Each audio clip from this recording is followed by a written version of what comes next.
네, 오늘 12월 1일 화요일입니다. 새벽 예배 나오신 우리 성도님들을 환영합니다. 또 축복합니다. 우리 말씀 나누기 전에 먼저 공동기도 제목으로 기도하는 시간 갖도록 하겠습니다. 홍석화 집사의 암을 치료해 주십시오. 배국준 집사의 뇌졸중을 치료해 주십시오. 언어가 회복되고 오른쪽 팔다리에 힘이 생겨나도록 해 주십시오.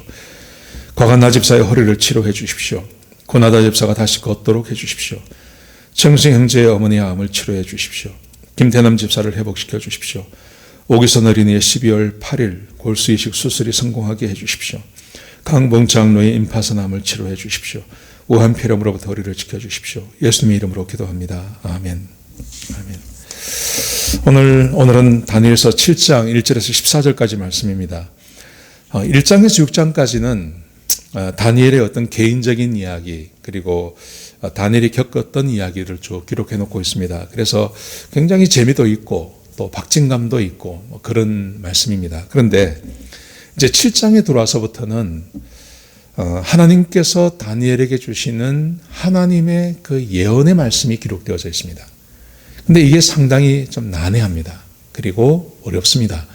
그래서 다니엘서를 읽는다고 하면 대부분 우리 성도님들이 6장까지만 읽고 7장은 잘 읽지 않습니다. 우리도 다 마찬가지입니다. 그래서 참 7장이 어려운데요. 7장부터가 참 어려운데 그런데 이제 한 가지 생각을 해보면 어떻게 보면 다니엘서에서 굉장히 중요한 것은요. 앞의 이야기보다는 뒤의 이야기입니다. 7장부터 나오는 말씀입니다. 왜냐하면 1장에서 6장까지 말씀을 한번 생각해 보십시오. 생각해 보시면 1장에서 6장까지 하나님이 세상의 주인이시고 하나님께서 느부갓네살 왕도 그렇고요. 벨사살 왕도 그렇고 하나님께서 그들에게 예언의 말씀을 주셨습니다. 그 사람 개인에게 주어질 예언의 말씀을 주셨는데 그 예언의 말씀을 믿지 않았습니다. 믿지 않아서 느부갓네살이 고난당한 거고 벨사살이 죽임을 당하는 겁니다. 근데 그 예언의 말씀이 다 맞았죠. 그런데 7장부터는 하나님께서 앞으로 되어질 이야기에 대해서 다니엘에게 예언의 말씀을 직접 주시는 것입니다. 지금까지는 다니엘에게 직접 주지 않았습니다. 느부갓네살에게 줬고 그리고 벨사살에게 줬죠. 그죠? 근데 그것을 해석해 주는 것이었습니다. 근데 지금부터는 하나님께서 다니엘에게 직접 예언의 말씀을 주십니다. 그러니까 굉장히 중요한 말씀이고 어쩌면 이 말씀을 주시기 위해서 앞에 예고편처럼 느부갓네살에게 벨사살에게 예언을 주시고 그게 맞다는 것을 인정하게 해주셨다는 거죠. 여러분 그러므로 7장부터 주어지는 이 말씀이 굉장히 중요합니다. 하여튼 최대한 쉽게 그렇게 말씀을 한번 나눠보겠습니다. 오늘 7장 1절부터 14절까지 말씀이 굉장히 중요합니다. 왜냐하면 하나님께서 이 세상이 어떻게 되어지는지에 대해서 말씀하고 계십니다. 자, 먼저 같이 한번 보시죠. 자, 7장 1절을 보시겠습니다. 바벨론 벨사살 왕 원년에 벨사살이 죽었죠. 그죠? 그리고 다리오 왕이 되지 않습니까? 그러니까 그 전에란 말이죠. 그 전에 왕 원년에 다니엘이 그의 침상에서 꿈을 꾸며 머릿속으로 환상을 받고 그 꿈을 기록하며 그 일의 대략을 진술하니라.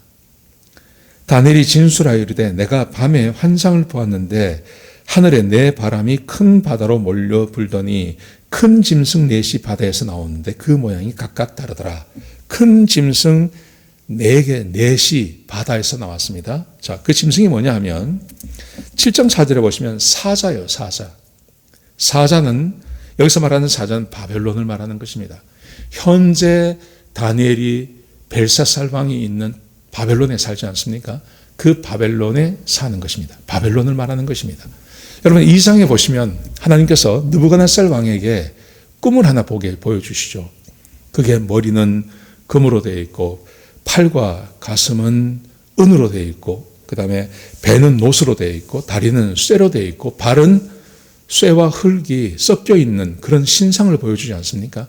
그러면서 그게 각 나라라고 이야기했죠. 각 제국이라고 이야기하셨는데 하나님께서 다니엘에게 다시 이것을 보여주시는 것입니다. 그러면서 네 짐승을 보여주시는데 첫 번째 사자, 바벨론을 말하는 것입니다. 자, 두 번째 보세요. 7장 5절에 보시면 둘째는 곰 같으니 곰입니다. 이거는 메데 파사를 말합니다. 바벨론 다음에 일어나는 메대 파사. 근데 그 다음에 이런 말씀이 있습니다.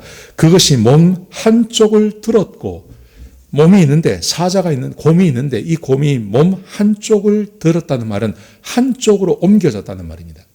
메대와 파사가 있다가 메대가 파사, 페르시아 제국에 속해집니다. 그래서 두 제국이 한 제국이 된다는 말이죠.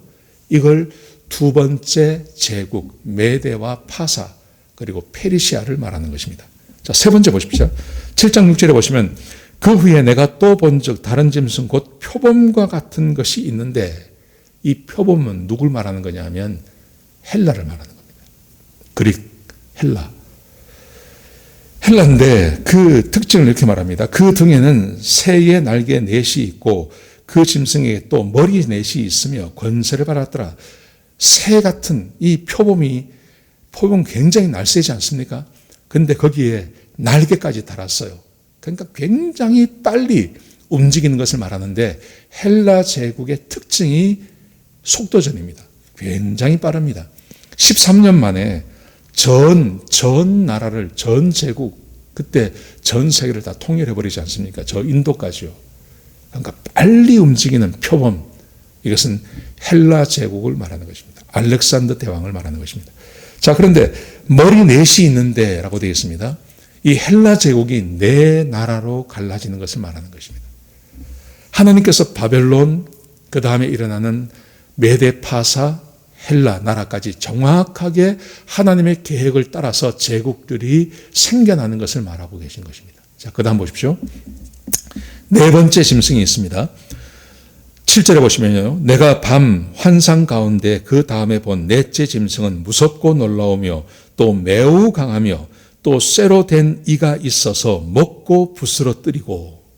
이건 뭘 말하는 걸까요? 로마를 말하는 겁니다. 로마 제국을 말하는 것입니다. 로마 제국은 정말 무서운 힘을 가졌습니다. 모든 제국을 다 파괴시켰습니다. 강력한 힘을 가졌습니다. 이 로마 제국까지를 하나님께서 말씀하십니다. 네 짐승의 등장, 네 제국의 등장을 말씀하시면서, 그리고 그 다음 계속해서 제국들이 생겨나지 않습니까? 근데 하나님께서 그렇게 말씀하지 않습니다. 제국이 등장하는 게 아니라 그때는 하나님의 나라가 임한다고 말씀하십니다. 그 다음에요. 자, 보세요. 7장 8절 보세요. 먼저 적 그리스도가 있습니다. 자, 7장 8절에 보시면 내가 그 뿔을 유심히 보는 중에 다른 작은 뿔이 그 사이에서 나더니 첫 번째 뿔 중에 셋이 그 앞에 뿌리까지 뽑혔으며 이 작은 뿔에는 사람의 눈 같은 눈들이 있고 또 입이 있어 큰 말을 하였더라. 여기 성경에서 뿔이라는 것은 항상 악한 자의 상징입니다. 그런데 10뿔, 작은 뿔들이 생겨났습니다. 이것은 사람의 어떤 능력과 권세를 가졌지만, 그러나 하나님 나라를 파괴하려고 하는 그런 악의 상징을 말하는 것입니다. 이 악의 상징이 있습니다. 자, 그리고 그 다음에 보십시오. 9절에 보시면요. 내가 보니 왕자가 놓이고 옛적부터 항상 계신 이가 좌정하셨는데 누굴까요? 하나님을 말하는 거죠. 네 개의 제국을 이야기하면서 네 개의 제국에 이어서 나오는 것이 적그리스도, 하나님을 비방하고 하나님을 반대하는 족들이 있다고 말합니다. 그러면서 이어지는 것이 하나님의 심판, 하나님의 나라가 있음을 우리에게 보여주고 있는 겁니다. 자, 보십시오. 하나님의 심판이 있습니다. 내가 보니 왕자가 놓이고 옛적부터 항상 계신 이가 좌정하셨는데 그의 옷은 희기가 눈 같고 그의 머리털은 깨끗한 양의 털 같고 그의 보좌는 불꽃이요 그의 바퀴는 타오르는 불이며 불이 강처럼 흘러 그의 앞에서 나오며 그를 섬기는 자는 천천히요 그 앞에서 모셔 선 자는 만만이며 심판을 베푸는데 책들이 펴 놓였더라. 하나님께서 심판자로 이 땅에 서 계심을 우리에게 보여주고 있는 겁니다. 눈에 보이는 세상이 있습니다. 제국들이 있습니다. 그리고 그 눈에 보이는 제국들 안에는 항상 그리스도인들을 핍박하고 하나님의 말씀에 대적하는 악한 자들이 있습니다. 여러분, 그런데 그것만 있는 게 아닙니다. 하나님이 계십니다. 심판자 되신 하나님이 계십니다. 그 하나님이 세상을 주관하십니다. 그리고 사람들을 심판하십니다. 하나님의 심판의 자리가 우리에게 있음을 보여줍니다. 거기 보시면 하나님을 이렇게 묘사하고 있습니다. 자, 보십시오. 그의 옷은 희기가 눈 같고 그의 머리털은 깨끗한 양의 털 같고 그의 보좌는 불꽃이요 그의 바퀴는 타오르는 불이며 뭘 말하는 겁니까? 하나님은 흠이 없으시고 하나님은 정결하신 분이십니다. 근데 그 하나님 앞에 책들이 놓여 있습니다.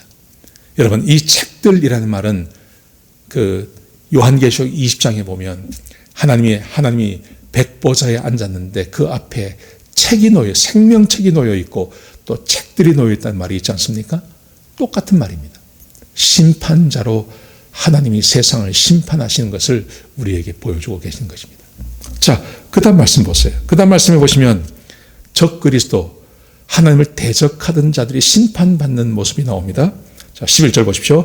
그때 내가 작은 뿔이 말하는 큰 목소리로 말미암아 주목하여 보는 사이에 짐승이 죽임을 당하고 그의 시체가 상한 바 되어 타오르는 불에 던져졌으며 그 남은 짐승들은 그의 권세를 빼앗겼으나 그의 생명은 보존되어 정한 시기가 이르기를 기다리게 되었더라. 여러분, 요한계시록의 말씀과 너무나 비슷하지 않습니까? 하나님께서 오셔서 이 땅의 마귀를 심판해 버리십니다. 예수님께서 초림하셨을 때 이미 마귀를 심판하십니다. 그리고 마귀를 그의 하나님의 쇠사슬로 묶어버리십니다. 꼼짝도 못하게 하십니다. 그리고 무저갱에 집어넣어 버리십니다. 근데 그 말씀이 여기 기록되어 있잖아요. 짐승이 죽임을 당합니다. 근데 권세를 완전히 뺏지는 않습니다. 조금 남겨둡니다. 마귀가 이 땅에 와서 예수님께서 오기 전까지는요. 예수님께서 이 땅에 오시기 전까지는 마귀가 세상 모든 사람들을 마음껏 가지고 놀았습니다. 그런데 예수님께서 이 땅에 오셨습니다. 오셔서 예수님께서 십자가에 못 박혀 죽으시고 부활하심으로 누구든지 예수를 믿기만 하면 어둠의 자식이 아니라 어둠의 자녀들이 아니라 이제는 하나님의 자녀가 됩니다. 그 하나님의 자녀가 되게 된 사람들에게 권세를 주셨는데 그 권세가 마귀를 멸하는 권세를 주셨습니다. 마귀가 하나님의 자녀들에게는 꼼짝 못합니다. 그래서 성경이 이렇게 말하는 겁니다. 그가 죽임을 당했는데 권세를 완전히 뺏지는 않았습니다. 그 권세가 누구에게 작동을 할까요? 이 세상 모든 사람들이 아니라 하나님의 자녀가 아닌 사람들요. 그리고 스스로 죄 가운데 빠져있는 그 사람들에게는 하나님께서 일정 부분 남겨두시는 것입니다.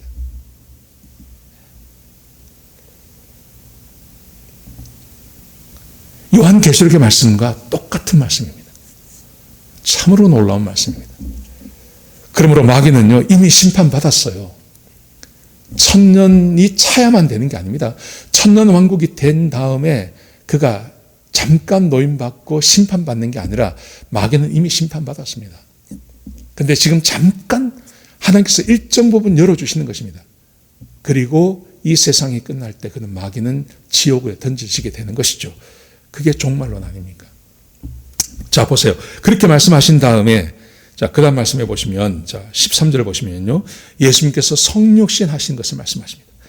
내가 또 밤 환상 중에 보니 인자 같은 이가, 여기서 인자라는 말은 예수 그리스도를 말하는 것입니다.